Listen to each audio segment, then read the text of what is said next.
Well, welcome everybody. This is the meditation workshop with Kristen and Austin. Are you excited to be here? Is everybody excited? This is a 4-week meditation training. It's a study and practice of mind. We'll be going into all sorts of what the course will cover over tonight, and I do want to mention before I forget that you'll also have access to the Monday meditations. Those will be free for you to access during the next 4 weeks, starting next Monday. So there'll actually be one meditation that goes beyond the final Tuesday. So we'll have our final Tuesday, and then the next Monday will be the final meditation. The meditations we'll be working on over the next 4 weeks will be kind of cumulative, so it kind of will build on itself. And we're going to create a context for that with a brief history, with purposes, intents, benefits, info, general info, education around it, and also the some sustainable tools to help you build a consistent meditation practice. And then there's also going to be some homework and a Google Classroom that you'll have access to with other resources along the way that we're excited about. And all of these will be recorded, and you'll have access to them forevermore. I would just like to read the purpose as outlined in our manifesto here when we created this last year. This is our second time doing it, so we're hopefully twice as good at doing it this time. But the meditation workshop purpose is to learn about the history, meaning, purpose, and styles of different meditation techniques to incorporate into a sustainable practice. It will be an experiential workshop with journaling and testimony for shared group knowledge, ending with the ability to move forward with an appropriate and successful meditation practice for you, the student. Sound good? Okay, cool. So we're going to start with an icebreaker and go around and introduce ourselves. Let's go around and just say, what your name is, why you're here, and maybe a little bit about your experience level with meditation. Does that sound good? Should I add anything on to that, Kristen? No, maybe just like what you're hoping to gain from this. But if you want me to start, I'll be the icebreaker to start. I'm Kristen, in case you don't know me. Like Austin said, this is our second time doing this, and he and I have worked together a long time, working in teacher training and different things at the studio. So I'm really excited to be here tonight. This is like starting to feel normal again. So, but I've had a meditation practice for, how old am I? Like 20 years. And it started like a lot of meditation practices do, right? So it was like, oh, this thing works and I feel better after I do it. That's neat. And then you forget about it for a couple days. And then you're like, hey, wait, something felt better when I did that thing, so I'm going to try it again. And it just kind of ebbed and flowed until I finally kind of settled into a rhythm with it where I have a daily practice now. It's pretty rare for me to skip a day of meditation. Comes in different forms for me, but every day I practice. And I did a formal teacher or meditation teacher training. I don't have words today, but it was more along the Buddhist lineage. And so since then, I've branched out and learned lots more about yoga techniques and things like that. So I'm really excited to have you all here tonight. That's my icebreaker. Cool. Thanks. Who would like to go next? All right. Well, maybe I'll just go next then. Then you have to. Somebody has to volunteer after this. This is your last bailout, people. Well, so my name is Austin. I've been practicing. I don't know. It's funny because we're going to kind of get into meditation in terms of what the definition of meditation is. And I'm definitely of the belief that there's hundreds, if not thousands, of different styles of meditation. And the beauty is not every meditation is, has the same benefit and the same purpose and intent.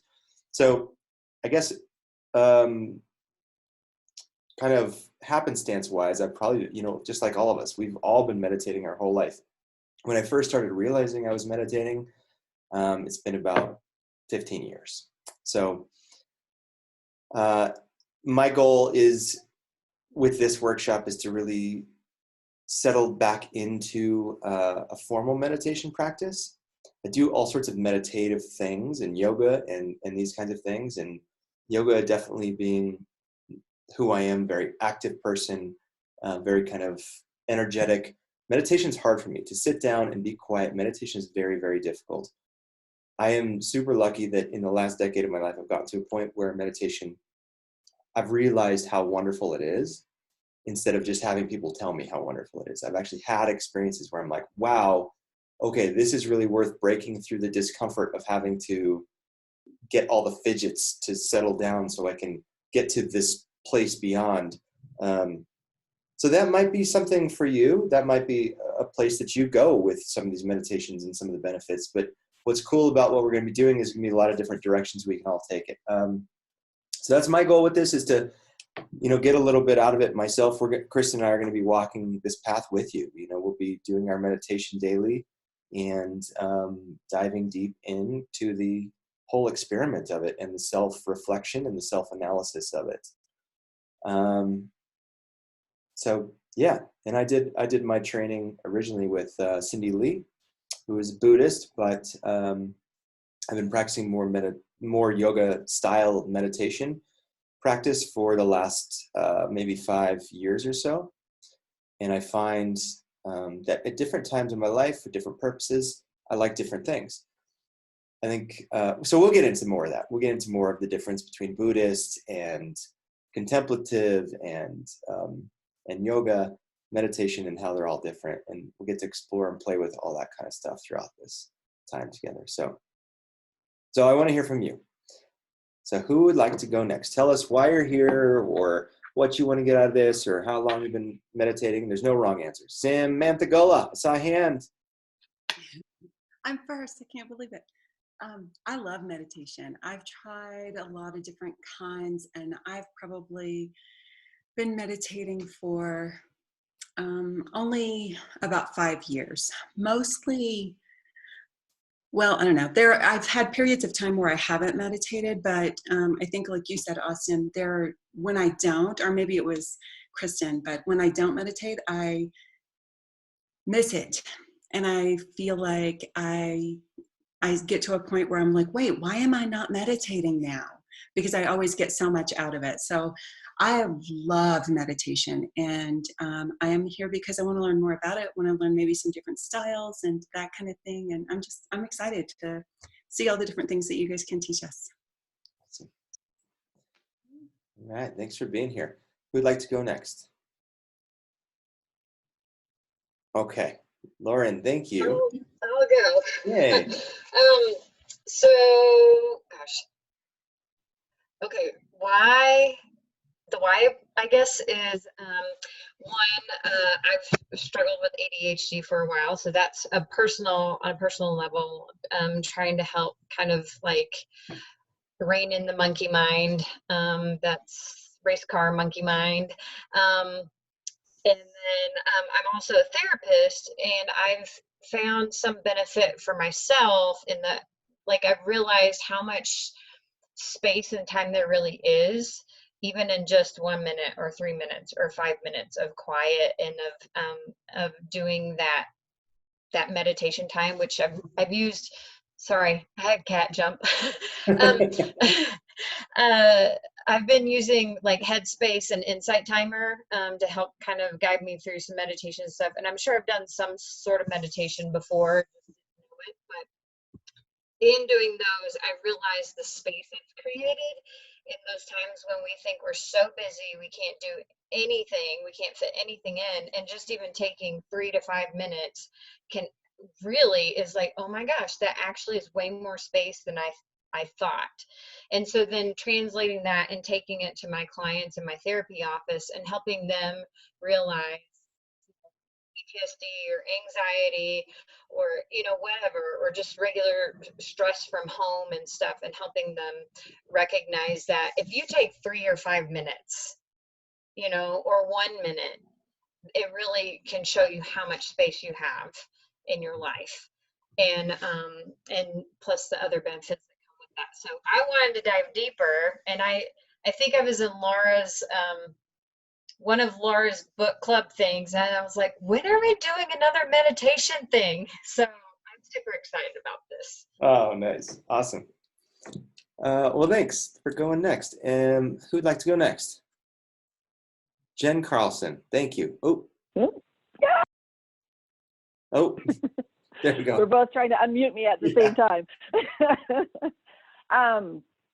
So yeah, I think kind of similar to some of the other stories, I've been on kind of a path, a journey of self-discovery over the last 5 years or so. And a big part of that for me has been kind of diving into mindfulness, the pausing. I've kind of done same as what Lauren said, like Insight Timer and Headspace, and kind of dabbled in meditation a little bit, but not to the point where I've made it any kind of regular practice. But I do know that for me, it quiets my mind, and that's my biggest problem. Is I deal with a lot of anxiety, and so my brain is always on and always going really, really fast. So I found that when I do take the time to do a meditation or do a mindfulness exercise, that calms my brain down, which then gives me that space to breathe a little bit again. I actually mentioned to a good friend of mine that I was taking this class, and she asked me who was teaching it. When I said Austin, she was like, "Oh, he's great. You're going to love him." And that's Sarah Martin. I don't know if you remember her. Absolutely. Yeah. I love Sarah Martin. Yeah. Yes, one of my favorite people. So I had the benefit of working with her. We worked at the same place for a while, and she would do daily meditations that she would guide. And that was really that moment where I was like, this is something I should look more deeply into. So I'm super excited to be here, super excited to learn more, and just looking forward to trying to make this more of a practice for myself. Fantastic. Thank you so much. I'm so glad you're here too. That's small world, isn't it? Such a small world. All right. Who's next? Jen Barks, I see you first. I'll unmute you, or maybe, nope. You have to unmute yourself for some reason. Okay. There we Cool. go. Hi, I'm Jen. So I did the last meditation teacher training at Cambio a few years ago, and that was the first time that I actually dove in and did a dedicated practice two times a day, and really stuck with that. And that particular one was based off of loving kindness, and so that's the only one I've ever really done. I'm doing the mantra one right now with Amber, and I've done mantra ones, but what really drove me to this workshop is those are the only styles I really know about meditation. I don't know anything else. And like Austin was saying, like, I like mantras, but then sometimes I'm like, oh God, it's like so much work. Like and then other times I like to just sit in silence, but then sometimes you need something, I don't know, you just need other things. And so I am really looking forward to just getting different tools and ideas of what else is out there with this. And for me personally, COVID-19 has helped me get better into my yoga practice again, because I know as much as it's difficult for us to do these over Zoom, I've been able to participate so much more with the studio because we have Zoom now as an option, because if we didn't have COVID-19, I wouldn't be here tonight. So I've been kind of grateful for it on one side, because it's been awesome. I've been able to join up on all these workshops again and go to weekly talks and things that I never can normally do. So that's pretty much what I'm interested in and why I'm here. Awesome. I'm so glad you're here, Jen. Thanks. Yeah. Okay. Who would like to go next? Angie, you're up. Okay, I'm off. You're Hi, good. I'm Angie, and I'm super excited to be here. I'm a yoga newbie, kind of. I've only been doing yoga or thinking about yogic philosophies for about 3 years. And I don't know anything about meditation. I do it but I taught myself, you know, I sit around and I kind of try it, and I daydream a lot. I work from home, and I'm always home, and I'm by myself, and so my head is always in the clouds and going places. And I'm also a science nerd, so I really like thinking about the brain and how it heals you, and how you can focus your energy a little bit more and intention, and start to really get into the growth spiritually and also mentally, that I think that quiet time and that focus can bring you. And so through this time, you know, I haven't practiced every day, which is something that, you know, like everybody else, I know it helps me. I know I miss it. And I know that I have clarity when I do it. So I'm excited to learn more about meditation and, you know, be with all of you, because of course I'm home alone all the time. So I'm happy to be with people and talk about things that that help us to be better spirits. Awesome. Thank you. What a great share. Yeah, you know, you really bring up a good point, that there is this interesting world where you've got, on one far end of the spectrum, you've got this spiritual aspect of meditation, and on the very other far end of it, you've got this very scientific aspect of it, which is really kind of a wonderful thing right now, because there are literally thousands and tens of thousands of, you know, good peer-reviewed, research studied scientific stuff out there on meditation, much more oddly than yoga. People have done way more research on meditation than yoga. I guess everybody just kind of, people don't want to do the yoga because they just figure, well, do you feel better? Yes. Okay, you're good. We don't need to study it. But with meditation, it is such an interesting thing to get into that conversation around the mystery of the mind. And I guess my whole point is that I think there's a connecting point between the two. When people are practicing for purely spiritual purposes or purely scientific or beneficial experiences, I think that you can't help but find that it's kind of like when you see like a rainbow, you can tell where the different colors are, but when you really zoom in, you can't really tell when one color becomes the next. It all turns into a gradient. So, all right, who's next, please? Anna, I saw you. Hey, I'm Anna. This is Hi. Loco. This is every Zoom call. So I don't actually have a lot of experience with meditation. My initial experience was Amber and Erica's mantra meditation workshop last fall, and it actually helped ground me a lot while I was traveling a lot. So I'm excited to get more involved in it. Yeah, being home a lot has given me a lot more time to be quiet, and I've been doing more yoga, but I keep telling myself I'm going to get a regular meditation practice, and I haven't yet. So I'm hoping if I have more knowledge, I will take the leap and make that happen. So. Cool. Yeah, it's a very easy thing to not do. So with any hope, like if there's one thing, like with all the material that we're going to cover, all the things, if you all come away with like just a little bit of an appetite to want to spend some time with yourself and just study the mind and practice in studying the mind, even if it's just 1/1000th of a degree more or percentage more, then I think we've achieved our goal here for the next 4 weeks, because it's a tough thing. All right, next, please. Cheryl, how about, I'm going to go on Cheryl. So you're going to have to unmute yourself there, my dear. Am I unmuted? Am I There good? you go. Yep. Yeah, sure. Pick on me. I was over here minding my own business. You know, I am at best a sporadic meditator, and what I'm looking for in this next month is to really reignite my meditation practice and solidify that into a personal habit. Because right now I'm doing a little of the do as I say, not as I do. So I guide a lot of meditation. I preach meditation to everybody, but I'm not doing a lot of it.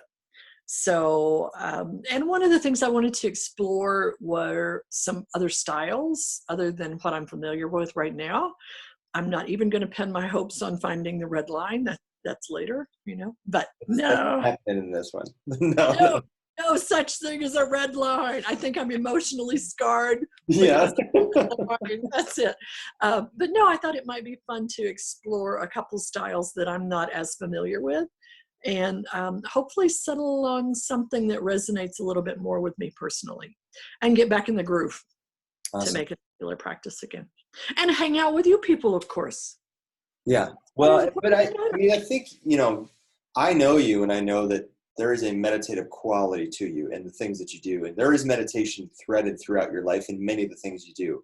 But specifically what we're going to be approaching here is some more of a formal approach of meditation. Formal seated prayer. Yeah. That's what I need, is to formalize the practice. Yeah. So, but it doesn't mean you're a bad meditator just because you don't have that in your life. Because I know you have every authority to be guiding meditation because you live it in a lot of other ways. So. Oh, thank you. Yeah. Okay, Erica, I saw your hand go up, so I'll call on you, please. Can you hear me? Clear. Okay.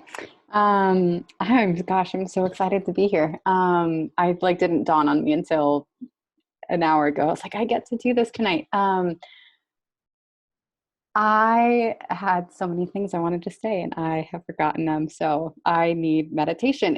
We've been talking about in Amber's Philosophy Fridays, going through the yamas and niyamas and thinking about ahimsa in the last couple of weeks lately, this nonviolence, and this is such a prudent way I know that I can be kinder to myself. So yeah, I'm here because I want to be a better person. So thank you. Mm-hmm. Okay. And then there were two. Kelly, okay. Hi everybody, I'm Kelly. I am also kind of a yoga newbie. I've been doing yoga on and off for probably about 4 years, I think, but mostly just did it in online classes, and I had a couple surgeries, hip surgeries back in 2017, so I stopped for a while because of that. And then I started coming to Cambio back in December and fell in love pretty quickly. So I definitely, meditation is something that I've only done once in a Zoom class like 3 or 4 weeks ago. So I am brand new to that. I definitely struggle a lot with the quieter aspects of yoga. I have always just kind of looked at it more as exercise than anything. And so like a yin class, it's hard for me to sit and hold a pose quietly for a while and stuff. So I think that this is kind of a challenge for me, but I also am just clueless about meditation, and I had no idea there were different types of meditation. So I'm excited to learn about that.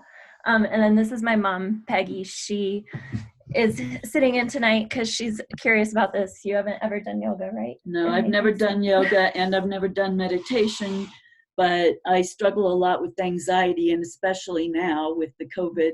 So when she told me she was doing this class, I said, oh, I want to get in on it. So I do want to join the class. And I've always been interested in meditation because that's what somebody else said, that kind of your mind racing all the time, and I need to calm it down. Oh, well, we're so glad you guys are here. What a great thing. Mother-daughter combo. Yeah. I do want to say something to what you said, Kelly, that when I first was introduced to meditation, it didn't click, and I didn't get into it in a formal or effective or beneficial practice for many, many years. And but I will say that it's just as important to plant that seed as it is to when it's fruiting and when it's growing and it's rooted. And so, I think we're all going to have to kind of manage our expectations with 4 weeks of something that is, as one of my favorite yoga teachers talks about meditation, is a very grown-up practice. Whereas yoga is kind of, it's more of a, it's a great way to run the puppy when a puppy has all this energy, yoga is a great way to run the puppy out. But meditation is definitely, it comes at a time and a place in your life where, at least in a formal setting, where something almost has to click in to place with your nervous system. So anyway, but we'll get much more into that. And can you tell me one more time what your mom's name is again? I'm sorry, I didn't catch it. Peggy. Say Peggy. Peggy. Okay, cool. So nice to have you, Peggy.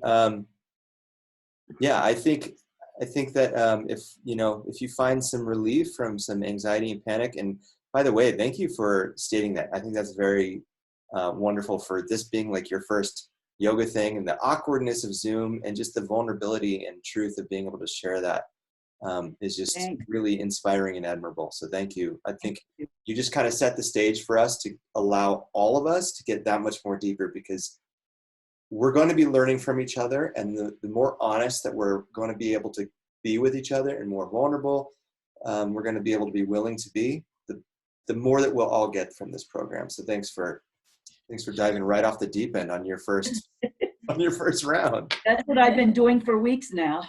Awesome. Diving off the deep end. Yeah, well, great.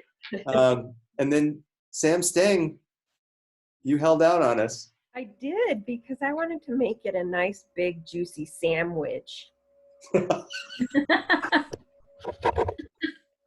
Starts with Sam, ends with Sam. It's exactly. With okay. a Austin and Kristen pickle. I get to be the pickle. Yes. Yes. Okay, that's good. I know that there's at least one person here who doesn't like pickles. I'm on the fence. Oh, 1.5 people then. Yeah. For me, I've been meditating off and on for years. Had a much stronger practice when I did 300, which was really nice because that helped give me structure and accountability for doing it. But when 300 stopped, I kind of stopped. So I have a practice, but if you want to count once a month as a practice, then I'm good to go. When I was practicing every day, I was doing much better. I slept better, clearer mind. It was really good. But I think Kristen was saying the whole, you stop and then a couple days later, you're like, wait, why am I all so fuzzy-minded and foggy and angry and things like that? So for me, I have a very active mind and a very active body, so it's very hard to sit. I'm sitting in a rocking chair and not rocking right now, so that's good. But I'm playing with my earbuds cords because I have to be always doing something. So when my mind can calm down enough to really focus, it is wonderful, but it often takes a lot of time to get there. And I know that having a routine helps to drop me into it faster. So that's really what I'm hoping to do is to really get that routine in place again to hopefully keep it going. Mm-hmm. Awesome. Yeah, and it does. I mean, that's the thing, is that the routine will shorten the span of the moments where you're first sitting down and you're like, ugh, oh, this is hard. Why isn't this great yet? Why isn't this awesome yet? And then it'll get better. It'll get good faster the more you consistently do that. However, you do raise a really interesting point that if the thing that is motivating you to do meditation is a type of discomfort, and then you start to get into your routine of meditation, and all of a sudden it alleviates that. Well, guess what? You no longer have that motivating factor to operate on. And so then meditation practice dwindles away, and then all of a sudden this thing comes back to life, and there's your anxiety again, or there's your discomfort or suffering or whatever it is. And then we go, I used to meditate, and we forget how it helps and how it works. But it is definitely not a cure-all, but it is a funny thing that we have this technique and this tool, these techniques and tools at our fingertips that can help us with clarity, that can help us with awareness, concentration, that can help us with compassion. They've shown that meditation raises your empathy and compassion levels for other people. Loving kindness increases your body's ability to heal at a cellular level. We could literally spend 8 hours going over really good scientific studies around meditation. Like I said earlier, there's tens of thousands of studies out there on meditation, and there's probably a good near 1,000 of them that are really good, that have been done solidly. And the reason people keep doing all these studies on meditation is because the more and more we're studying this from a Western scientific standpoint, the more and more we are finding empirical evidence of its benefits. And so we want to find out more about it and more about it. And, you know, it's that age-old thing of the old Tibetan monks who are sitting in their temples and meditating, and they're like, well, we don't need to do the science, we do the practice. So we have it. And they've done, you know, really interesting MRI scans of all these Tibetan monks and what their brain is doing while they're in meditation. And, you know, a lot of you have talked about like having a busy mind. Well, the scientists now know that's called the default mode network. Has anybody heard of that? I'm sure Lauren may have, your therapist, but Can you say what it is again? It's the default mode network. Okay. So it's basically it's a very efficient way for the brain to be operating when it's not being tasked to very like serious or operative things. So when we're just kind of humdrumming along and like cooking dinner, kind of checked out and not really aware, we have this pathway, this neural pathway in the brain called the default mode network. Well, problem with the default mode network is that the default is usually negatively biased because we have hundreds of thousands of years of evolutionary survival mechanism brought into the default mode network. So even when we're not thinking actively about being present, about what we're trying to do, the default mode network tends to start to do things like worry, starts to do things like be attracted to fear, pay attention to pain and suffering. So even when we're not being mindful, this is a big word right now, right? Being mindful. So this is what this means. When we're not being mindful, we are in the default mode network. However, if our default mode network is on a neural pathway of worry, anxiety, depression, fear, panic, pain, suffering, all these kinds of things, well, that means 80% of the time we're awake. We're at this low grade, low level kind of negative psychosis going on. And that is one of the things that they're definitely finding out about meditation. In the guys with the lab coats are finding out about, that these guys who are sitting in temples, you know, most of their lives are achieving, is you can rewire the default mode network. You can positively bias the default mode network so that because nobody can be mindful all the time, but what we can do is rewire the neural pathways to where even when we're not being completely present, when we're not in alpha state, when we're in beta wave state, it's actually in a pathway that isn't in worry, it's actually in peace, in happiness, it's in empathy, it's in compassion, it's in joy, it's in all the virtues that, you know, we kind of look externally for, the happiness, all these kinds of things, but yet the pharmaceutical that we need is inside of us. It's just a matter of being able to access it. And so we have some techniques and tools that we want to share with you over the course that hopefully, at the very least, it'll plant a seed that someday will grow into something that you'll be able to, I don't know, hang a tire swing on and have fun with. Kristen, do you want to go over the Google Classroom and schedule and? Yeah, sure. So is anyone not familiar with Google Classroom and how to get into it and all that? Cool. Okay. So it's actually fairly easy. So if in the chat, does everyone see the chat that I sent? I want to make sure that everybody got it. That has the little code there. So you'll need that code, and I'm gonna share my screen. Let me get over to Google Classroom though. So you just go over, share screen, that one. Okay. So Let me know when you can see it, because I know it takes a second to come up. Can everyone see my screen?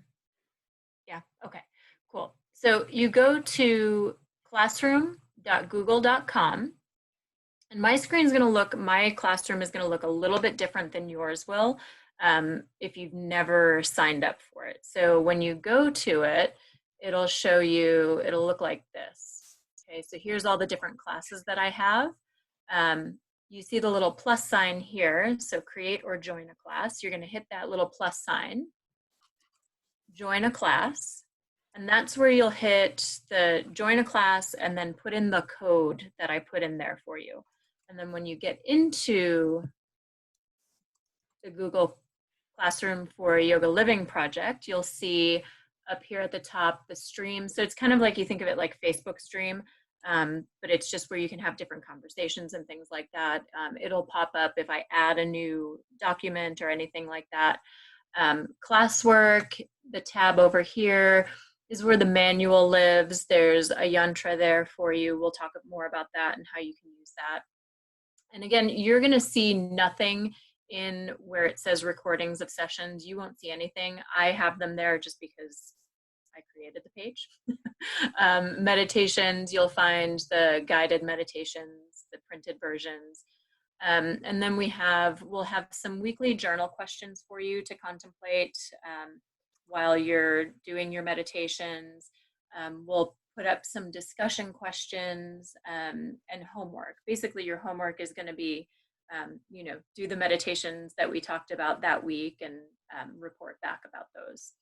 And then we'll have a little section here for recommended resources. So any books, articles, websites, things like that that we feel is important for you to take a peek at, we'll do that. These two things, you won't see grades, not grading you on anything, but you'll see people, you can contact each other if you want to and things like that. So that's pretty much it with Classroom. Let me see. Any questions about that? I have a quick question on the class code. Is the last one, is that a lowercase L? I believe so. Let's see. Okay. Yeah. Looks like it, right? Yeah, okay. Cool. Making sure. Yeah, you can copy paste it. Just make sure that there's no spaces before or after it. Otherwise, it'll tell you you don't know what you're doing. But yeah, it's pretty simple to get into. You can set it up to notify you and things like that. But yeah. And it's, it's just one more resource that we have for you. So, some people last time really, I think, dug into using this, and some people didn't touch it at all. So, I mean, really, with any of these programs that we offer through Cambio, it's really a matter of like you get out of it what you put into it, but also, focus on the things that really interest you and intrigue you. So, that's not where you need to be, then don't worry about it. There's no judgment from us. We just want to provide as many tools for, and learning styles for all and teaching styles for all the different learning styles out there. And also, so in the chat section, I uploaded the PDF of the manual that we'll use for it, in case you're out somewhere and you want to use it and you don't want to, connect to the internet or anything like that. You have the PDF there as well. Okay.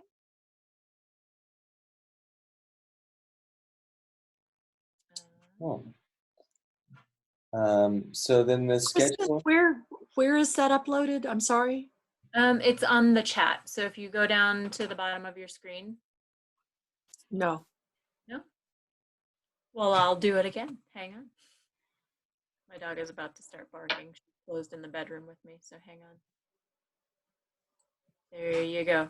So it should come through again for you. I'll be right back. Oh, Angie, good question. Yeah, no, the Google Classroom will now be available to you for all time and eternity. As long as there is internet, it will be available to you. Yeah, good questions. And then, your schedule, like I said, your main thing is that you're going to be here every Tuesday from 5:30 to 7:30, and then there's the option to pop in on the Mondays from 4 to 4:30. Kristen will be leading the meditation next Monday. Then I'll lead it, then she'll lead it, then I'll lead the last one. And then in terms of schedule outside of that, part of what we do tonight is figure out, I don't know if that's tonight, actually. Well, yeah, you'll figure out when you're going to be meditating and how much you'll be meditating. So you kind of choose your own adventure. You kind of author your own destiny with all this stuff. So, and we'll you can use Google Classroom too to check in with each other and help each other stay accountable. Really make it your own, because it's there for you to use as a resource. And the journal questions are nice too on there if you share them. I think it's just helpful when if you're willing to share the journal questions, people need to go on there and read, because that's the purpose of doing this as a group. You get inspiration from each other. It's just like when we do yoga as a group, there's something about teaching online that even still connects people, where you get that group, the energy going. So yeah, either we'll all fail together or we'll all succeed. No, there's no failure or succeed. We're just going to experiment. We're going to try. We're going to practice. Any questions on any of that? You feel like you're in school now? Are you stressed out? Don't be stressed. We're going to make this fun. Okay, so let's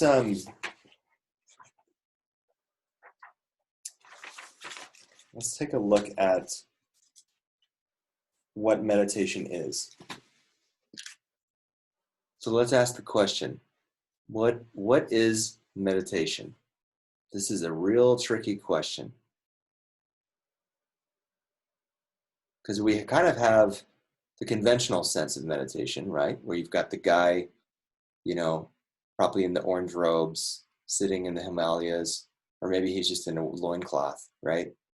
And he's sitting there with his legs folded up in a pretzel, and he's got his hands on his knees and eyes closed, seated position, right? This is meditation. But really what I just described is what somebody is doing with their body. And what meditation is what you're doing with your mind, not your body. So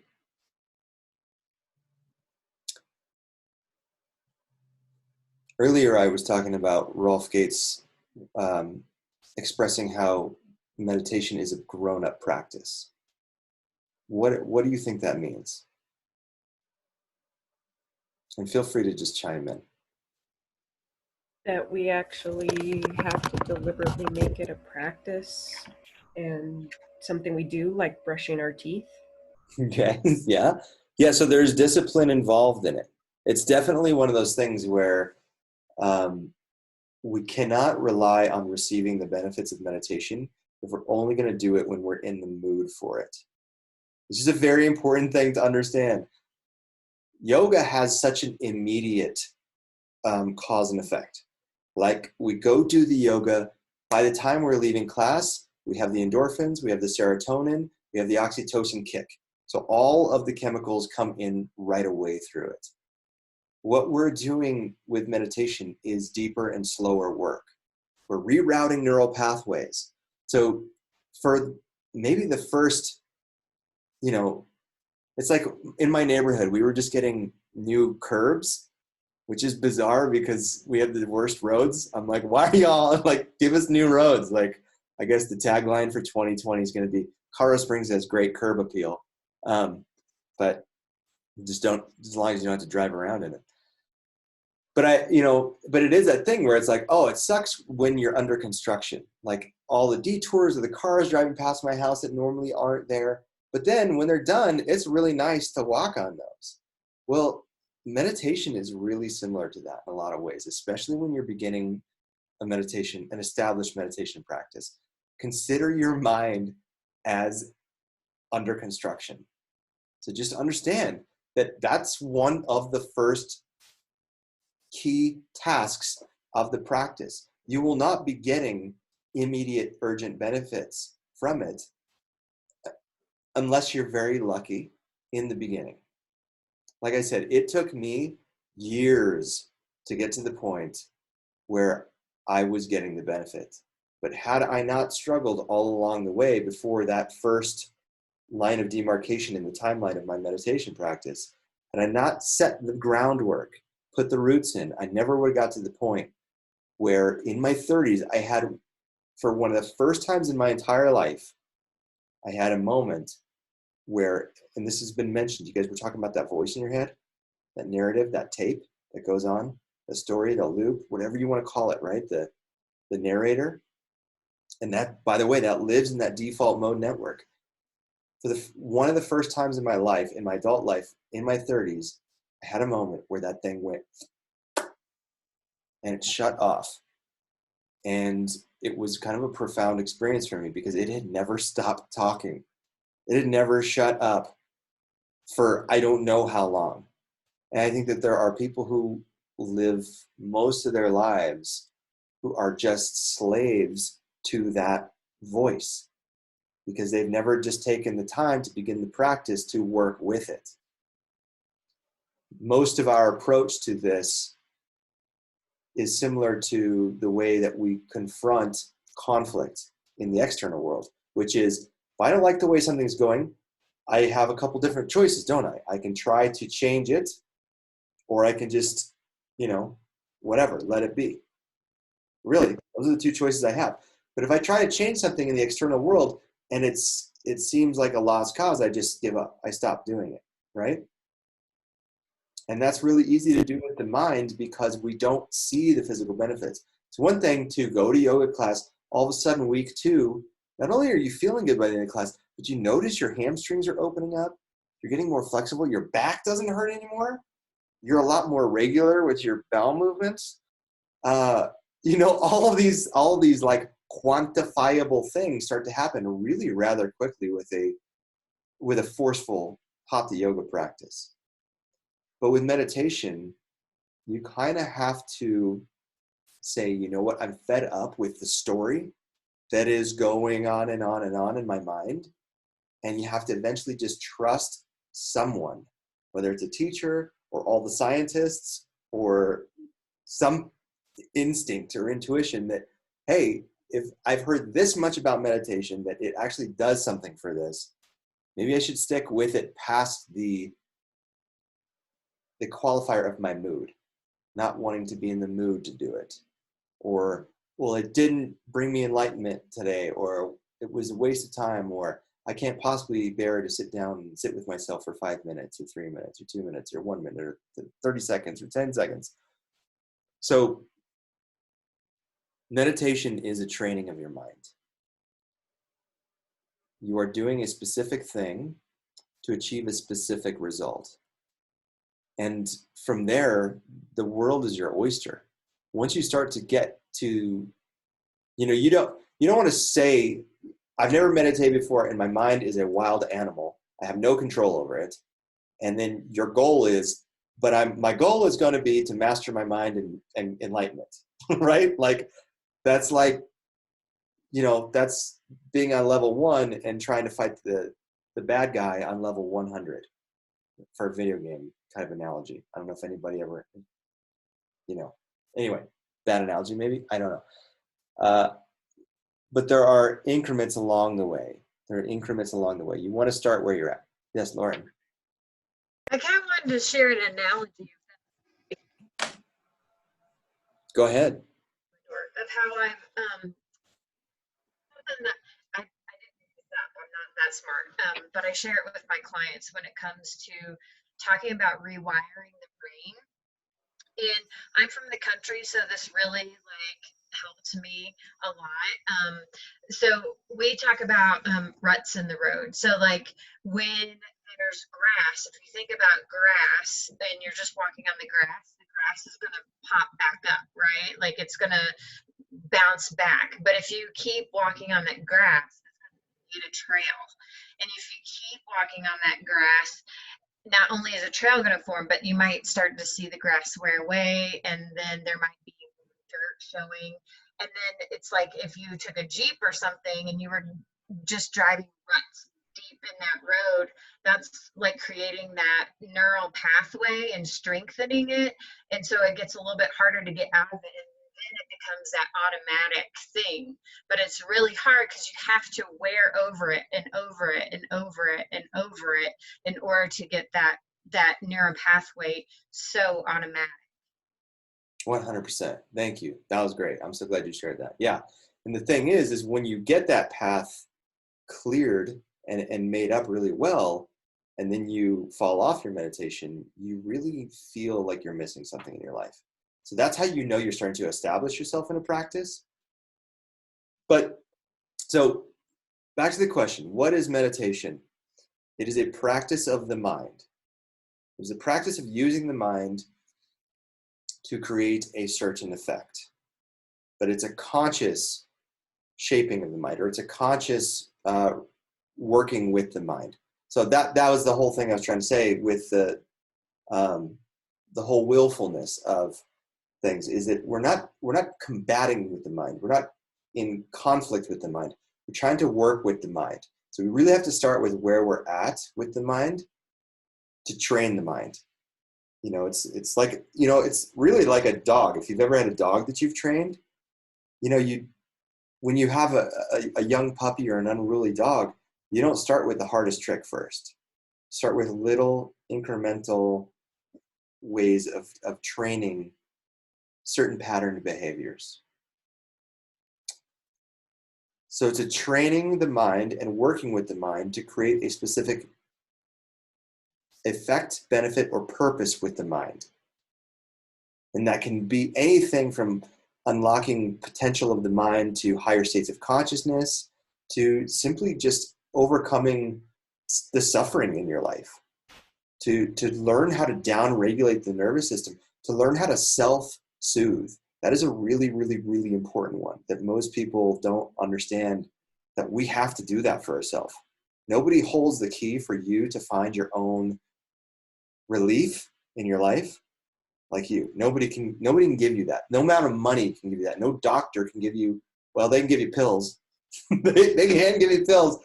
And some of them work, and some of them, thank God they do work, because if you're really in it and you're really underwater with it, it can be a lifesaver, absolutely. So that brings us to the next question, is why do we meditate? And this is going to be really important. So I would encourage you, if you don't have something to write with, to get something out now, because this is going to be fundamental to just developing your meditation practice and maintaining it over the course of not just this 4 weeks, but if you hope to sustain it for a longer period of time. So Samantha said earlier that one of the things she uses meditation for is because of a discomfort. Sam, right? You said, I can't remember exactly what the discomfort was, but there was a discomfort, a mental discomfort that meditation helps you with. Well, I've kind of already talked about how that doesn't have legs, right? Because as I said, well, you start meditating, that thing no longer bothers you. Well, what's going to keep you meditating then there? And that's the whole thing, is sometimes we set a goal to achieve, you know, this thing in meditation. And then when we achieve it, do we stop meditating? Well, we do if we don't continue to grow in our meditation practice and our study around what meditation can give you, and in our study about what we also need beyond that. And that's a really interesting thing. I think a lot of times people who haven't been privileged with wellness or happiness or even contentment, we get to a place where we find contentment and we think, well, that's all I deserve. I don't deserve more. And I want to tell you that a very, very good reason to meditate for everybody here is to fulfill yourself, to fulfill your life in every single virtue, whether it's wellness, overcoming anxiety, finding relief, finding peace, finding joy. Like, these are the reasons that you need to really, like, what pings for you right now? What's really resonating? What, like, gives you that feeling of like, what is it that you want? And so even if all you can figure out is what you don't want, you can use the via negativa to kind of flip that on its head, because I think it'll be much better for you to have a positive intention and purpose. So if it is, say, anxiety is, you say, okay, the reason I'm here, the reason I want to meditate is I want to overcome my anxiety. Well, what state are you in when you overcome anxiety? One could possibly say that they are in a state of tranquility, peacefulness, happiness. What is the thing when you've transcended anxiety that you really value? And not only that you value, but you can expand on. You can really grow from that space and state. So that's what I want you to do right now. And then I would love it if we could just take a minute, if you wouldn't mind, just sharing, if anybody has like, okay, I've got it. I'd love to hear one or two people at least just share their why at least. And even if it's just for like, I know for this 4 weeks, I can use this, or even if it's like, I know for 1 week, I can use this. So you can always just raise a hand or chime in if you want to share. Okay, Peggy. What Lauren was saying was really interesting to me about the grass and all. I've been reading a lot about cognitive behavioral therapy and about habituation. To me, it sounds like what you were talking about was like habituation. Do you agree, or do you? I would say, yeah, mine is, it's simple. I think with meditation, it might be a different route. Yeah. So like, yeah, you're creating this habit, but I think habituation could be similar to almost like getting desensitized to something versus if you think about the ruts in the road, it's similar to getting myelin on the nerve sheath when a synapse is grown and creating that neural pathway. So it's a practice in a sense. Yeah. But I like where you're thinking.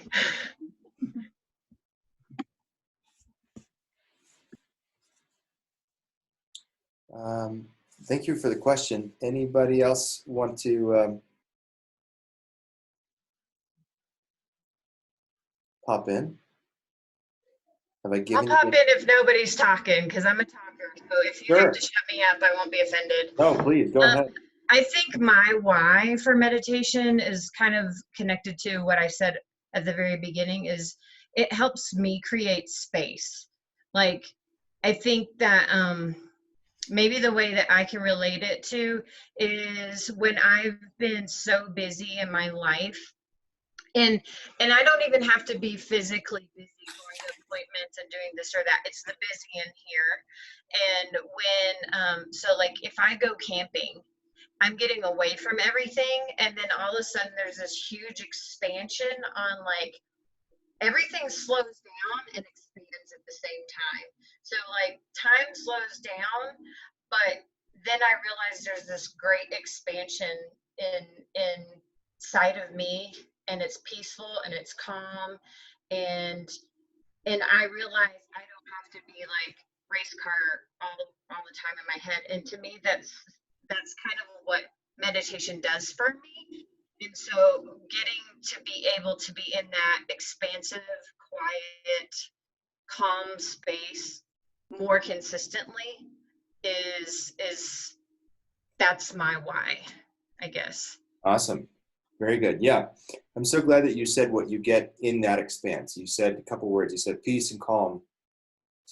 And I think that that's so interesting, because those qualities totally go together. When things are compressed, when they're shrunk down, they're squeezed together, we are under pressure. We are anxious. We are, we are not calm. We are not peaceful. And it does take space. Some of the common virtues of benefits for meditation are inner peace, strength of character. I think that's an interesting one. That like actual integrity has to do with meditation. Because, if you think about it, something happens in the world and the way you respond, well, if you're seated in yourself, if you have that space to where the impulse is coming from a place of your own truth rather than fear maybe, or your own anxiety, that can build that integrity or strength of character. Clarity, emotional stability, that's a benefit for meditation, or a possible why.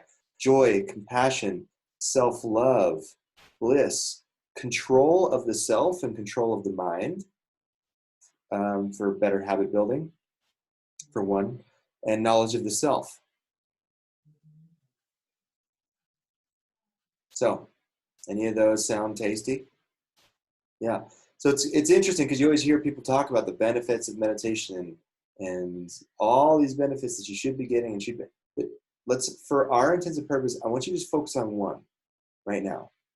Just one for a 30-day period. So what, we're here on May 12th, and then in 28 days, plus then the next Monday. So really we're going to be together for like 34 days. So you have a full moon cycle to like really like focus in on one thing. And I would say that we'll be much more, our success rate will go a lot higher if we just try to pick one thing. If you need to change it after week one, that's fine too. So, all right, let's move on. Kristen, do you want to cover the considerations? Mm-hmm. So Austin kind of touched on it with the seated posture. So if you're following along in the manual at all, which you don't have to by any means, we're down here on page 3, and it says other initial considerations, talking about the seated posture. And so really with the seated posture, you can be seated in a chair, you can be seated on the floor, whatever is comfortable for you. But the main idea is to make sure that first and foremost, your spine is the most important thing, right? You want to make sure that it's well supported, has its natural S-curve as much as it's going to. I don't know if you heard that. That was crazy loud. Some like motorcycle ripping down the road. So in order to get that, and I'll explain reasons why in a moment, but in order to get that, you want to have your knees at least at hip width distance, or not hip width distance, but hip level or lower. So if you're sitting in a chair, you want to make sure that your feet touch down on the floor. And if they don't, have something to bring the earth a little bit closer to you, whether it's a block, a book or anything like that. And that really helps to take some pressure off of your hips so that, number one, you can sit for the duration of the meditation. So whatever time you've chosen, you can sit without experiencing too much discomfort. And the other thing is, from an energetic standpoint, having the spine in its natural S-curve allows for a free flow of the natural energies, the natural prana within the body. And, we can spend 7 Tuesdays talking about all the energetics and everything like that. So just know that having your spine erect and maintaining its natural S-curve as much as you can and having it well supported is really going to be more for you along the lines of comfort and being able to sit and hold position. That's not to say that it should be rigid. You don't want your spine to be rigid and washboard hard or anything like that.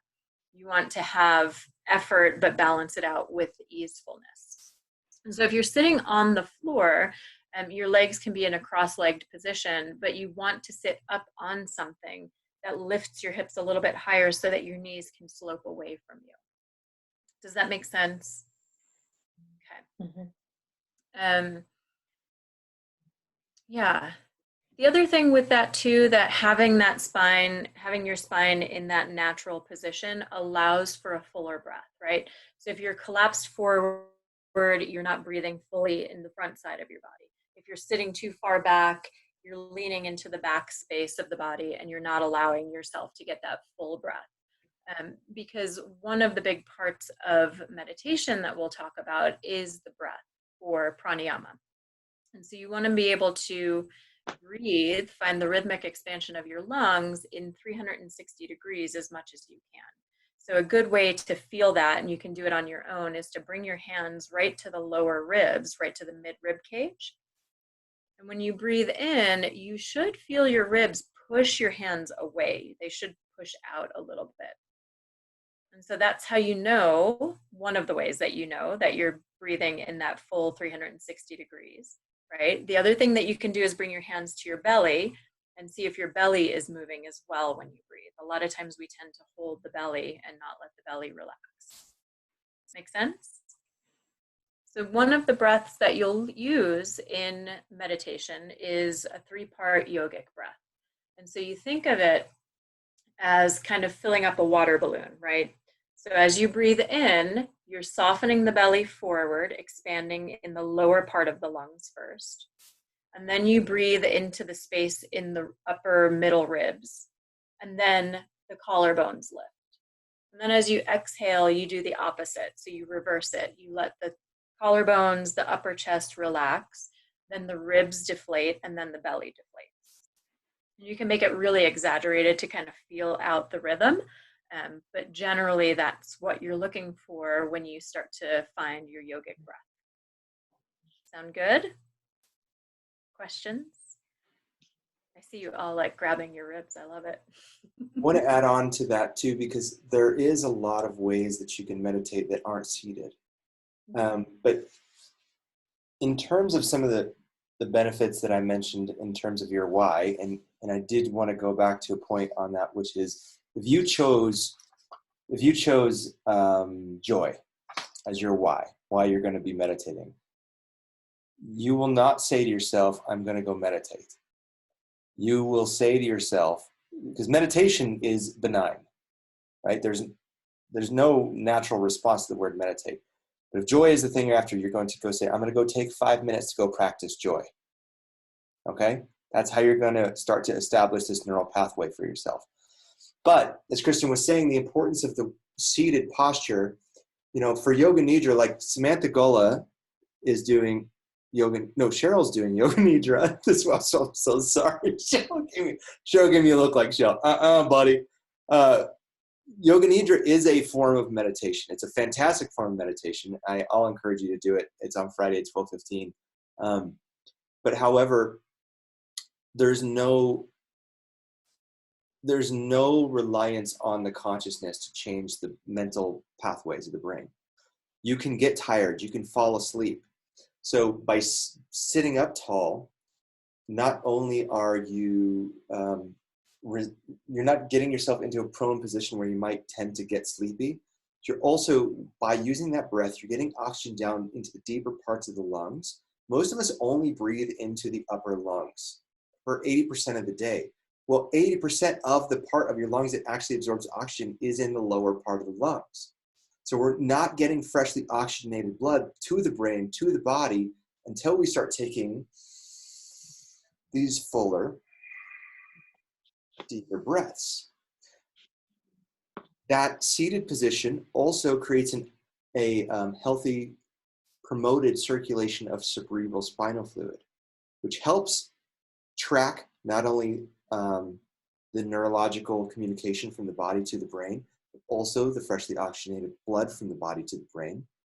Do you know your brain uses 80% of the oxygen in your body? Yeah. So it's the cerebral spinal fluid. It's about getting a deeper breath, about staying awake and staying conscious and alert. And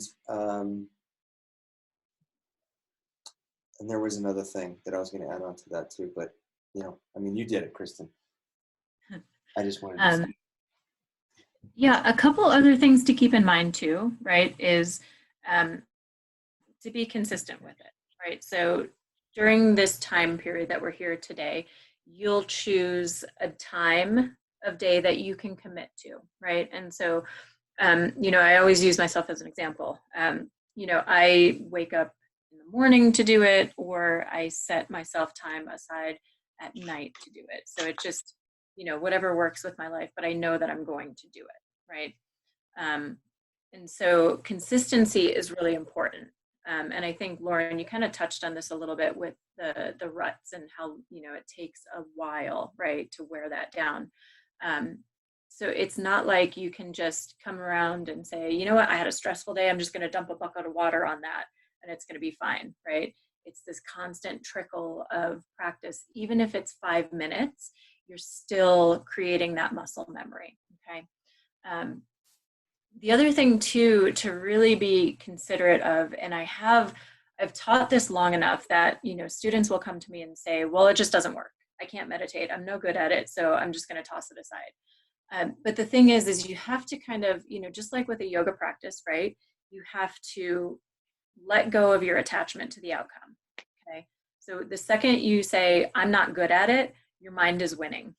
Okay. So you want to make sure that whatever happens, if in a span of like a minute and a half, you have to remind yourself to come back to the breath 800 times, that's still a fruitful practice. You're still doing the practice, okay? So telling yourself that I'm no good at this and it's not working, the next time you sit down to try it, you're gonna get even more frustrated with it. So just do the best that you can to let go of any expectation of outcome, okay? And just be patient with it. It takes time. Some days I sit down and I just drop right in and I feel really good. And other days it's just like the whirlwind has started. So even doing this as long as I have been, it's still like every day is up and down. And just, you know, go into it with the attitude, like Austin was saying, you know, go into it with your why, right? So have that intention as to, this is what my practice is going to be today, and this is why I'm doing it. And when you do it with an intention, it's that much more powerful than just sitting there and saying, yep, I'm just going to meditate now for a couple minutes. All right, start my timer. Here I go. Right. So you bring meaning behind it. You have that intention behind it, and it's so much more fruitful. I want to add one thing on right there, Kristen, is also to make it a priority. So if you say to yourself, I've got to do everything else first, and then once everything's done, whatever time and whatever energy I have left over, then I will meditate. Well, you are literally developing a meditation practice with the least amount of resource of time and the least amount of quality of energy that you have. Do you follow me? So how do you think that will grow? That's like saying if you have a garden and you say, I'm going to water this plant last with whatever water I have left and with whatever fertilizer I have left. And you fertilize, you water, and you only have a little bit left each day. And just that plant, well, which plant do you think is going to suffer the most? It's going to be the one with the least priority. So you're going to have to really remember that in terms of this bullet point of importance of attitude. It has to be a priority. It has to be something that you carve the time out, you're disciplined about, you're committed to, and also checking yourself that the energy that you bring to it, if you're tired, go do a yoga nidra first, because a tired person isn't going to get very far in meditation. You can't come in on fumes. You can't come in being like, oh God, everything else has kicked my butt today to the point where I feel like a piece of dog dookie. Now I'll meditate and this will fix everything. It does not. I'm telling you, if you come into your meditation with a positive attitude, excited about it, ready to do it, and with some good juju and some energy behind it, that will help the dumpster fire of the rest of your day much better than, you know, keeping it as the baseline of the dumpster fire to hopefully not let the bottom drop out on you. Okay, thank you. Yeah, I like what Erica said. I get to do this, right? Like, don't look at this as just another thing you have to check off your list, right?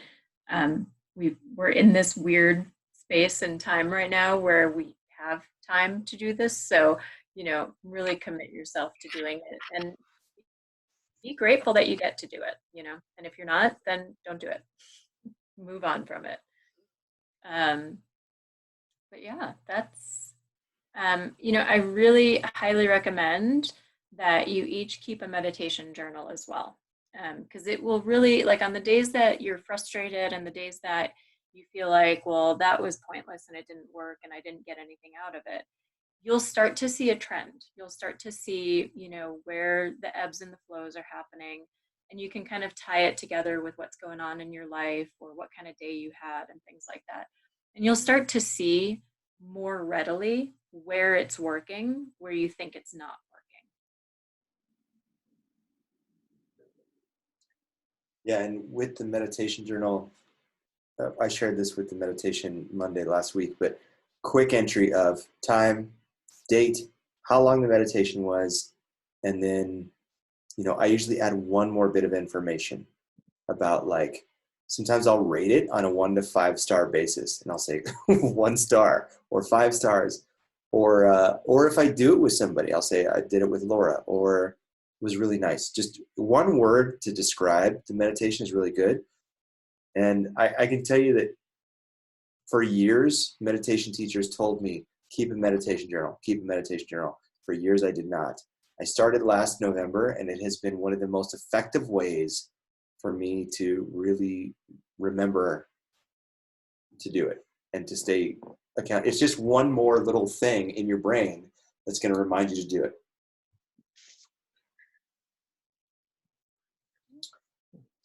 All right, so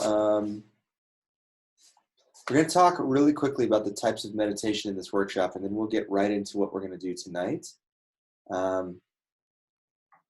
So some of you are familiar with the 8 limbs of yoga. Some of you are not. That's okay if you're not.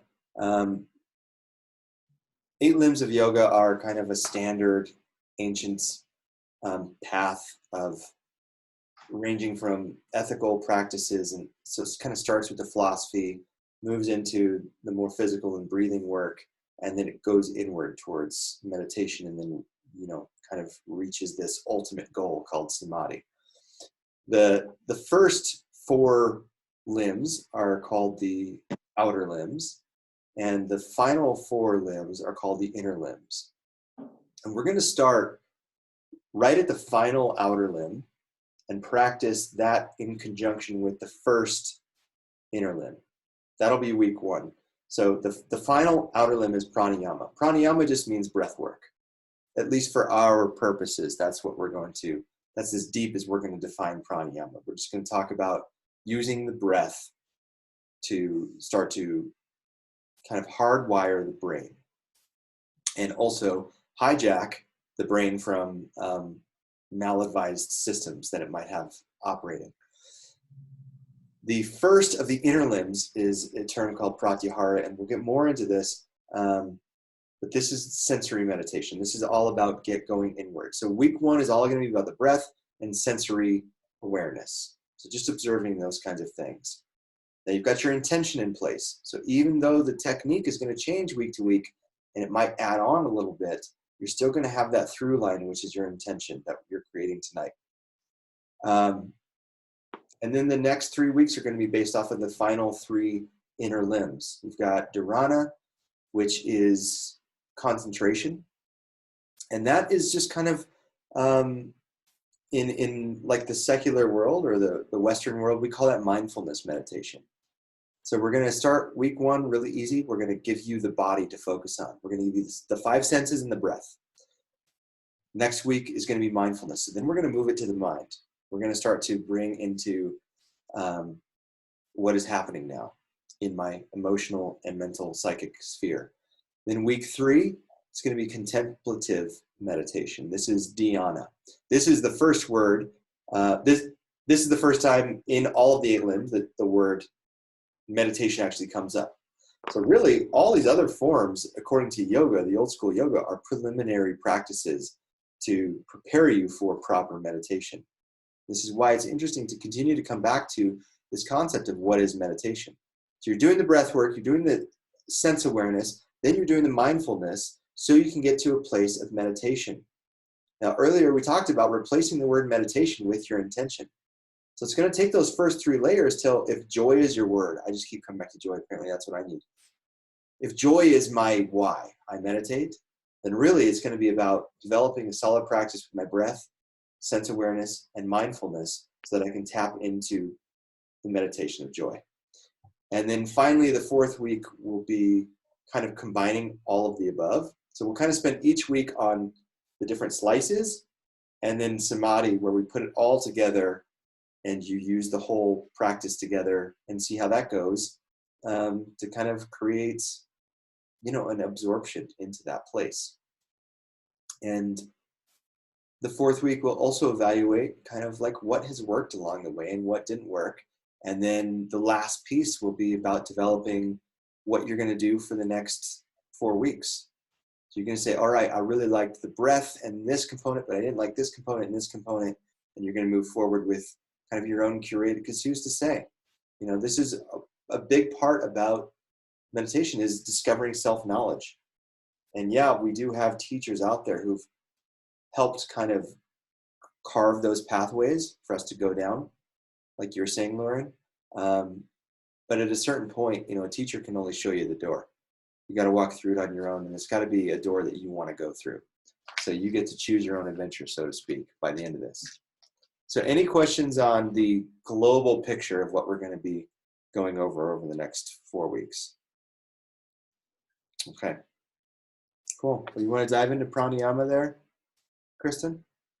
Yeah, let me get back to my page. Hopping all over the place. So I kind of touched on a little bit with pranayama, talking about the rhythmic expansion of the lungs and breathing in the 360 degrees.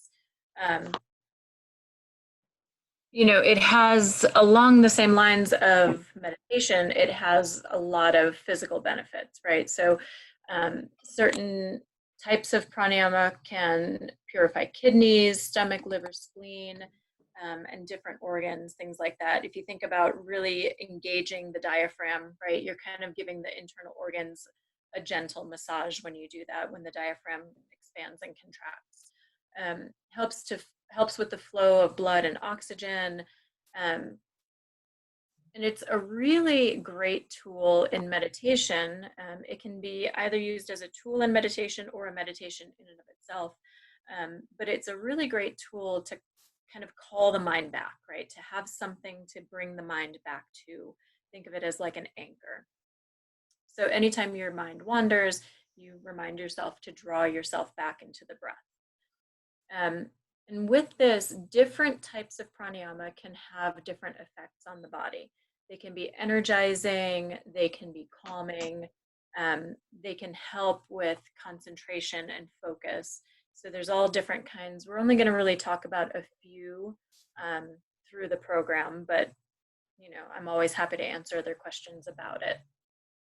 And when we look at the seat for pranayama, it's pretty much the same as it is for meditation. So you want to make sure that you have that tall and erect spine, more of at a relaxed state than rigid or anything like that.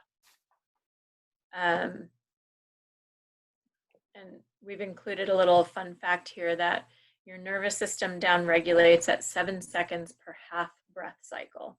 So every time you breathe, every half breath cycle, you're downregulating your nervous system. So you're calming and soothing your nervous system, taking you out of that fight or flight active nervous system into the parasympathetic nervous system, where you get to rest and digest and calm. So I don't know, you know, whether you've practiced yoga or not, you know, when you get anxious or stressed, you find yourself like getting all up in here and not really breathing, right? I think you can all agree on that. But when you remember to take that deep breath, you can kind of calm yourself, and you're not quite so ready to react. You're more responsive. And so combining pranayama with meditation has a deeper effect when you talk about your nervous system and soothing the nervous system. Sorry, I'm like getting hoarse already. Do you have questions or anything not making sense? You said every 7 seconds it helps to downregulate? Mm-hmm. At 7 seconds per half breath. Per half breath. Mm-hmm. Okay. Yeah. So yeah, and generally speaking, like in terms of, you know, the yoga text, they talk about how the inhale is all about charging the body and the mind with energy. So if you're feeling sleepy, you know, you can still down-regulate the system and start your meditation with a longer inhale. Just let the breath go out, you know. So if you need to kind of get yourself kind of woken up without getting yourself amped, you know, or like jazzed maybe, Start with a longer inhale. And the exhale is all about clarifying. So especially for folks who struggle with worry and anxiety, like getting the breath down into the depths of the lungs, using the belly breath, you're creating all sorts of vagal nerve toning conditions going on in the body simply just by allowing the belly to move with the breath. If you start to extend the breath for 7 seconds or longer on the exhale, the whole idea is that not only are you down-regulating the nervous system, but now you're also creating a clarity of mind. So you're just kind of winding everything down. So if you need to settle the things down. Okay. I think it's also worth noting, like, on the bottom of page 3, all the benefits of pranayama, which, the art of breath is something that I don't think, we don't really spend a lot of time on with this. I think the whole goal was eventually to do like a whole pranayama 4-week thing like this, because it definitely does deserve its own thing.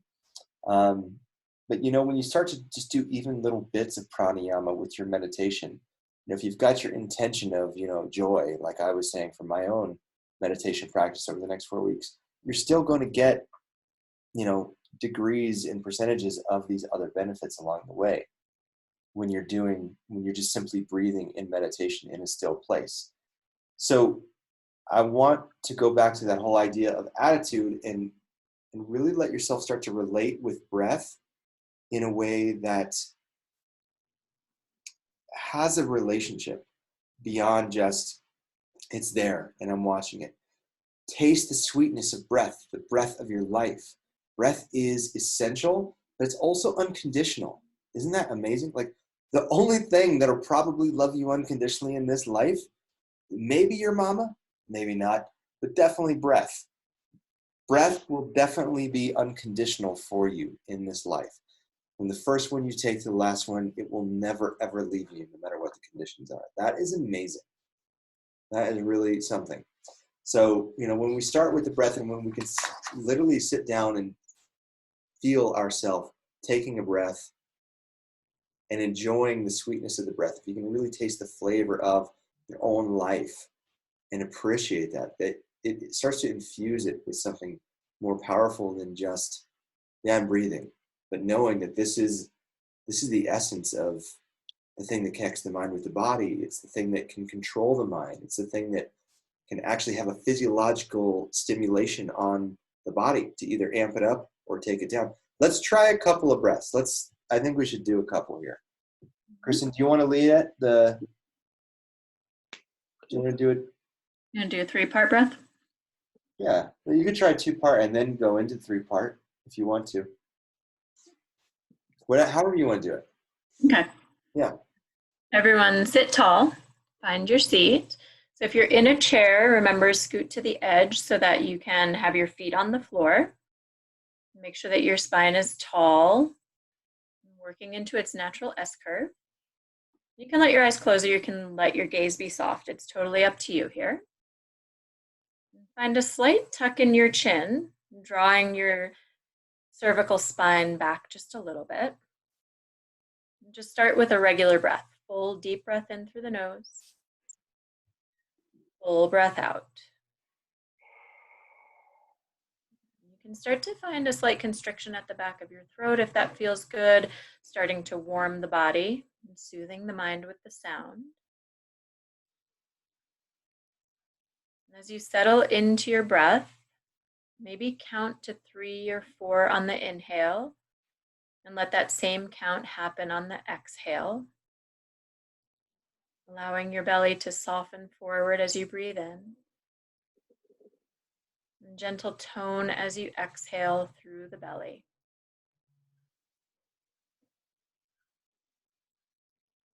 As you take a couple of these breaths, notice if you're building any tension in your jaw, your shoulders, or your neck. And then as you start to feel ready for a deeper, more full breath, you can start to invite in that 3-part breath. Remembering that the belly expands forward on the inhale, followed by the mid-ribs, and then the collarbones. And then reversing it, collarbones, ribs, and belly as you exhale.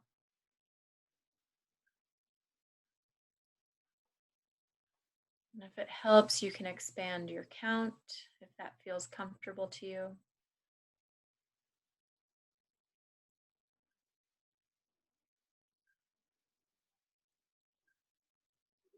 Take about 2 more of these breaths.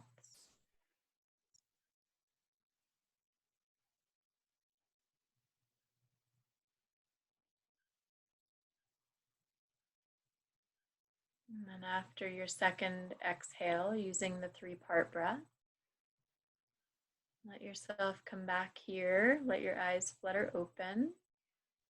And take a deep breath, clear out anything. Just notice any subtle changes. So maybe you don't notice a whole lot of anything. Maybe you feel tingly because it might be the first time you've breathed fully all day. But just notice subtle differences. Anybody have anything they want to share?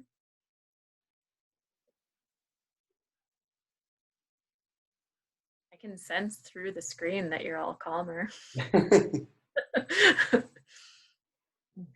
it on your faces.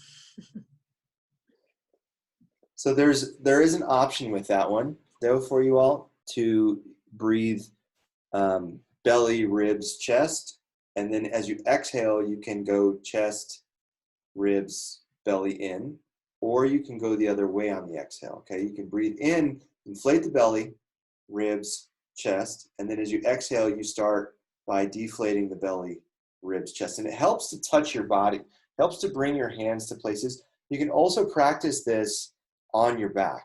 So if you're really not getting it in terms of the 3 parts, you can also break it down into 2 parts and just kind of think of, the torso kind of divided it right at the, the ribs there. So you just really feel the lower torso inflate and then the upper torso inflate.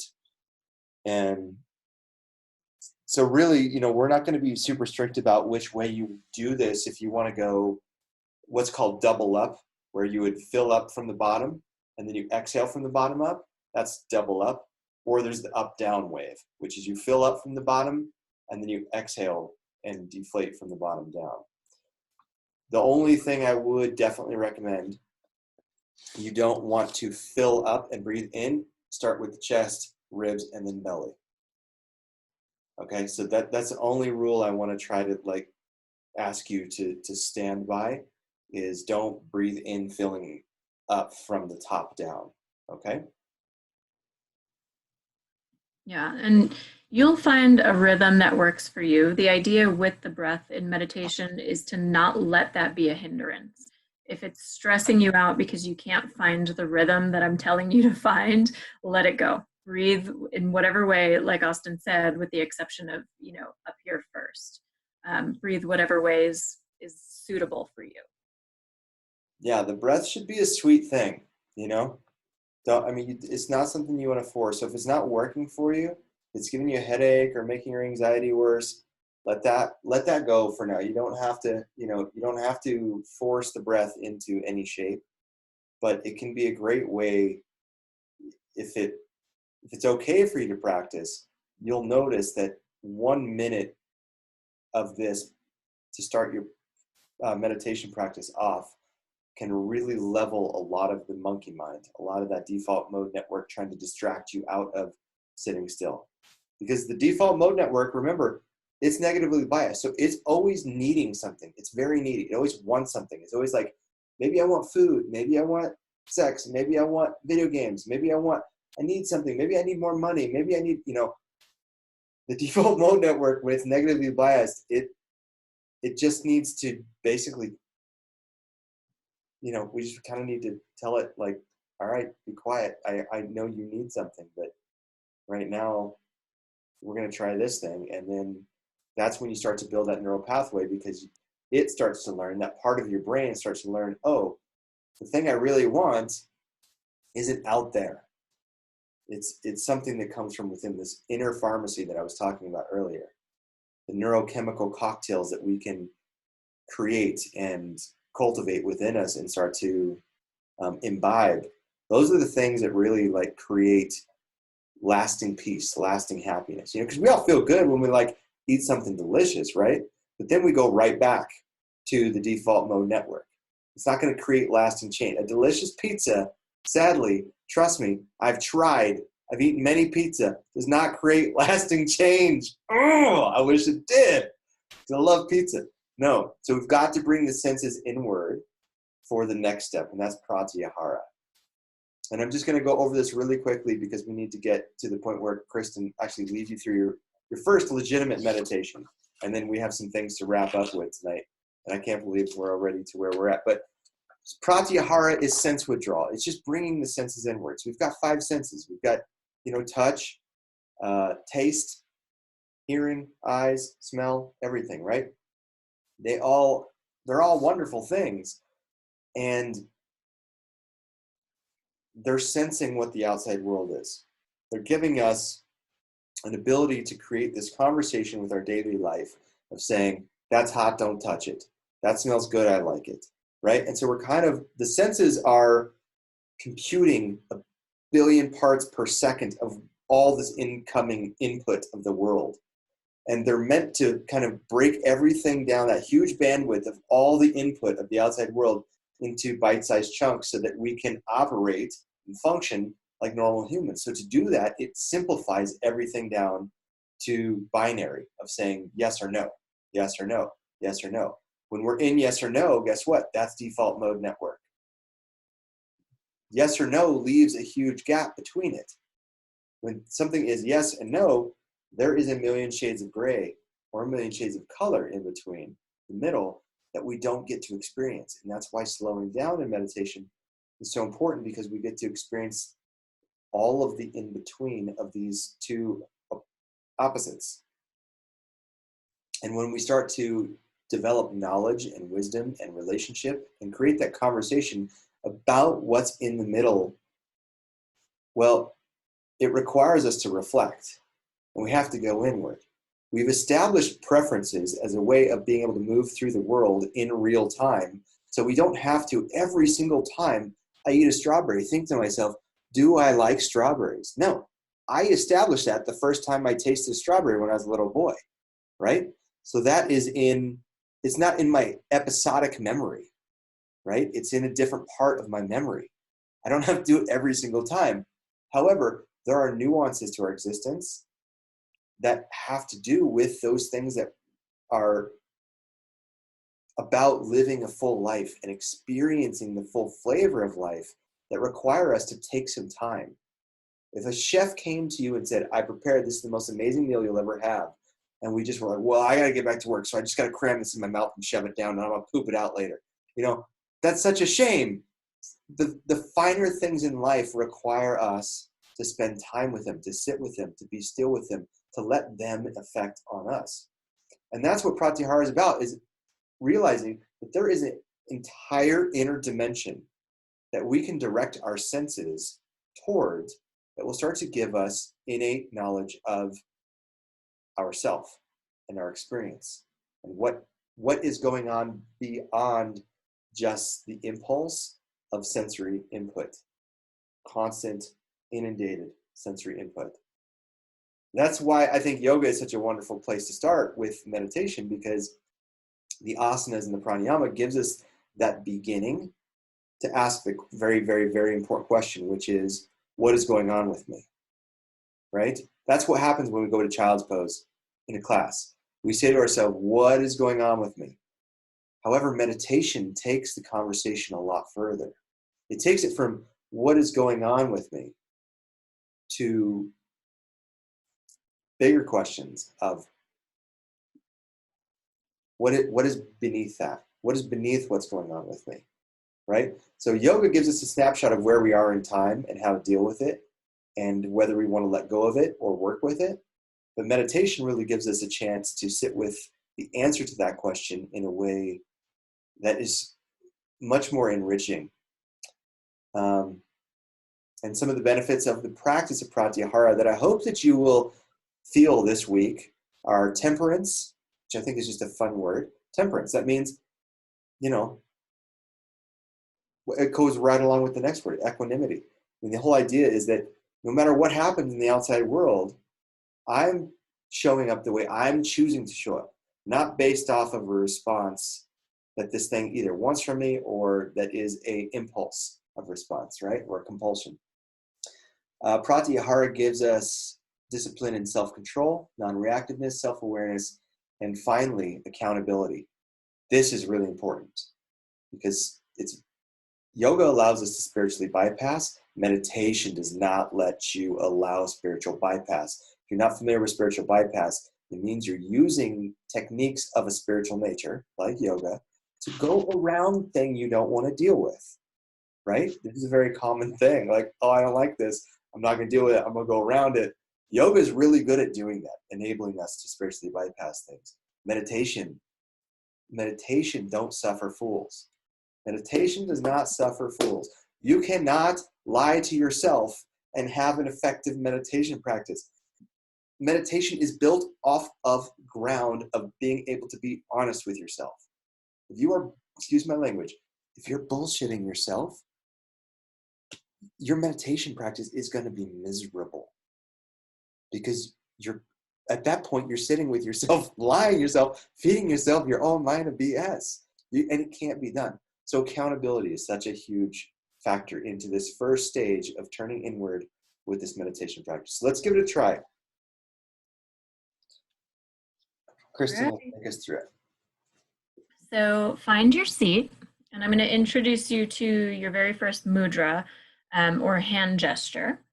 So chin mudra, which you'll use through this meditation practice, is super simple. Tip of your index finger and your thumbs touch. Extend the rest of your fingers out, and your palms face down on your lap wherever it's comfortable. So you don't need to have your arms way out in front of you. You want your arms at a comfortable distance, again, so that you can maintain your comfortable seat, okay? So find your seat. Sit up nice and tall. Remember that your spine should be erect and well supported, allowing the natural S-curve to be established. You might close your eyes or let your gaze drift softly to a point of focus.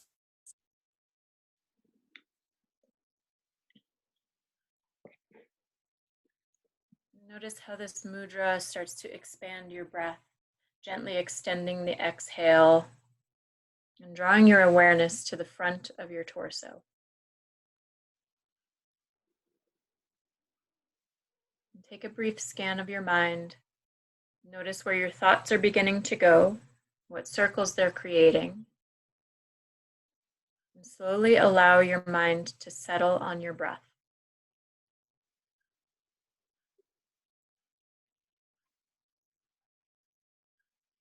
Allow the breath to gently deepen. Slowly allowing the belly to soften forward on the inhale. And gently tone the belly on the exhale.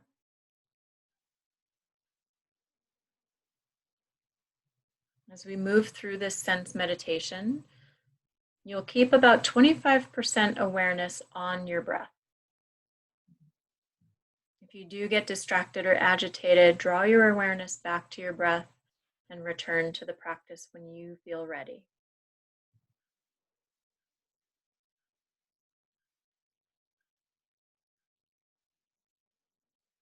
Begin to become aware of your body. Mentally create a picture of your body and feel your body as a whole. Try to be aware of as many sensations as you can throughout your whole body.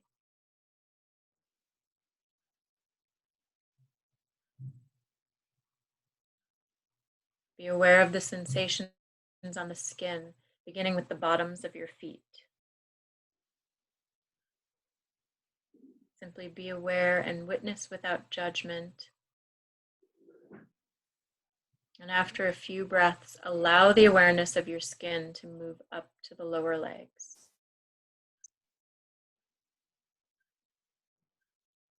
Pay attention to the way your clothes feel on the surface of your skin. Are they soft, abrasive, Is your skin cool or warm?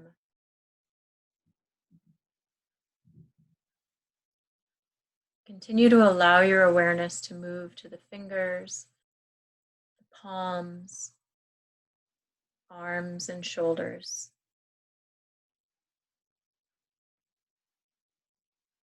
Simply notice sensations on your skin and be aware.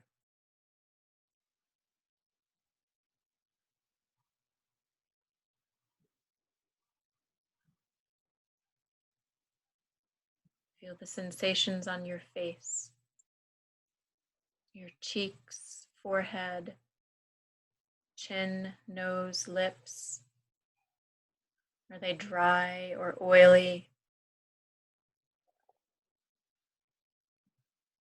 Feel the saliva in your mouth.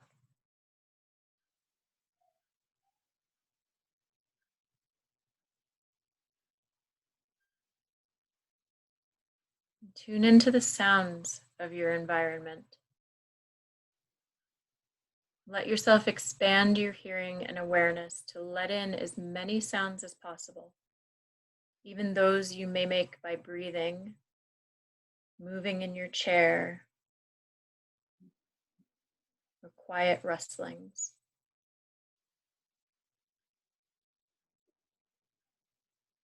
Try listening to each without putting a name or a label on it. Just notice each sound occurring moment to moment, second to second. Simply witness the sounds.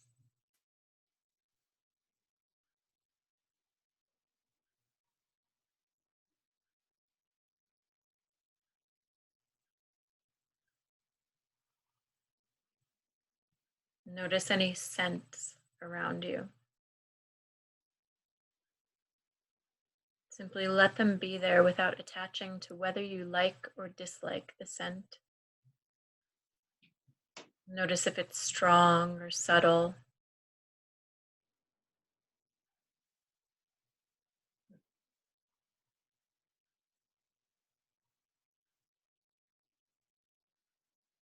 Notice taste. Perhaps you just ate or drank something that you can still taste. Or notice if your saliva has a taste.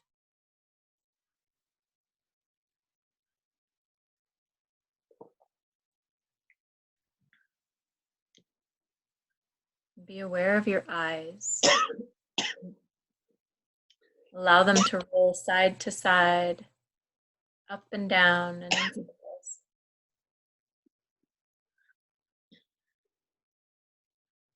Feel the sensations of the eyes against the eyelids.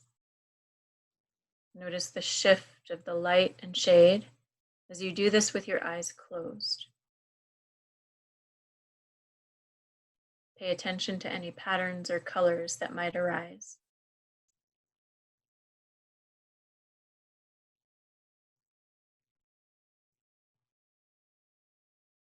Become aware of the frame of your body. Feel the bones beneath the surface. Pay attention to the structure and stability that your bones provide, giving shape to your body. Be aware of the structure of the leg bones and how they connect one another. And do the same with the arm bones. See the bones as separate from yourself. Feel your spine from bottom to top.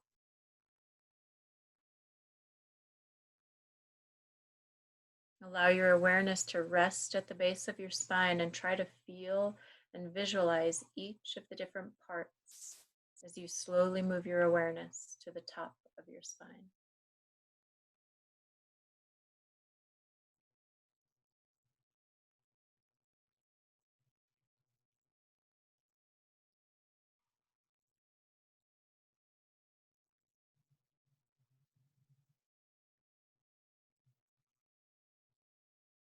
And slowly allow the sense awareness to move into the background.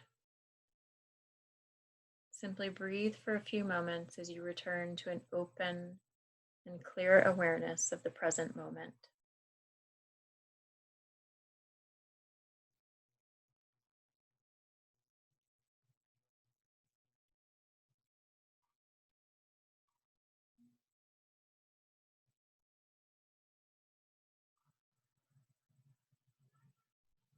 And this awareness of the present moment, begin to cultivate a sense of gratitude for your practice.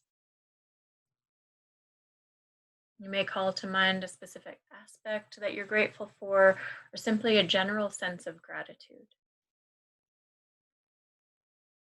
If it's helpful, you might use the phrase, I am thankful for, and fill in the blank with your object or maybe your intention. And repeat this several times to remember it.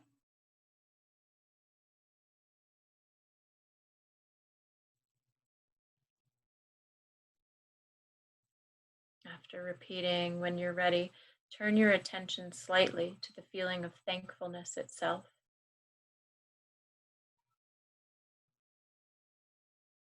Allow the sensation of gratitude to grow so you rest in the awareness of gratitude itself.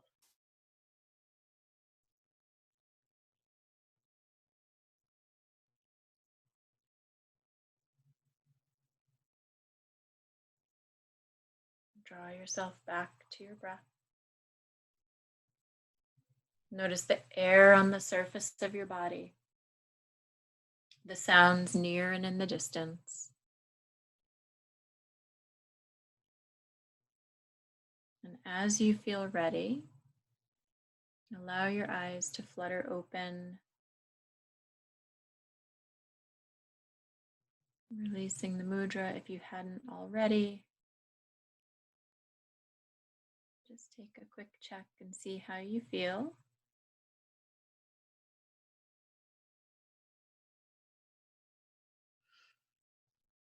You're all smiley and peaceful looking now.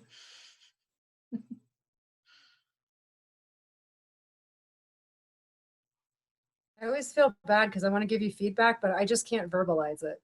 But the one thing that I really enjoyed about that was it was experiential.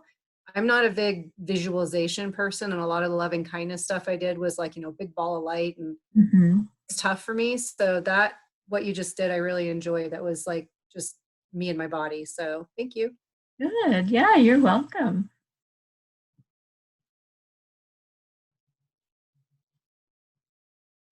I'm muted. Good. I was saying inappropriate things. No, I'm just kidding. I just said, yeah, no big balls of light tonight, Jen. So let's get right into your homework for this week. So this you need to do tonight. You need to create a meditation schedule for yourself. So this will consist of when you will meditate every day, how long, and where. Very important to have place and setting involved with this. So I would recommend you to start small. So this meditation we just did, there will be an audio only version of it up on your Google Classroom probably by sometime mid tomorrow or in the afternoon at the latest. So you'll be on your own for the first time tomorrow morning, I believe, if you want to use this guided meditation. So all that to say is you can do the gist of what Kristen did here. You start with your breath. You bring awareness and just say hello to your five senses. What are my five senses doing? And then you essentially turn inward. And then you let those senses kind of look inward. And you set your timer. So those of you who use Insight Timer, great. If you just have a timer on your phone, that's great. Headspace is great. If you find over the week that you need to go back to your guided meditations that works best for you, that's okay too. Or maybe just like a little bit here, a little bit there. That's fine too. But very important that you set a time when you're going to do it, how long you're going to do it. I would highly recommend you all just stick to 5 minutes, 5 to 10 minutes, 2 times a day. No more than that at first for your first week. Okay? Now, if you are like, oh shoot, I forgot to meditate today, I want you to pull the sauce out. Okay, so I'm going to give you a little special sauce. This is your special sauce. If you are like, crap, I forgot to meditate, I got to go put the kid to bed, whatever it is, I don't have time for my 5 minute, even my 5 minute, here's the special sauce. Sit for 1 minute. Sit and breathe for 1 minute. You still get your meditation in, okay? So let's make a pact right now by doing this with your head, that you will not give yourself an excuse to not meditate.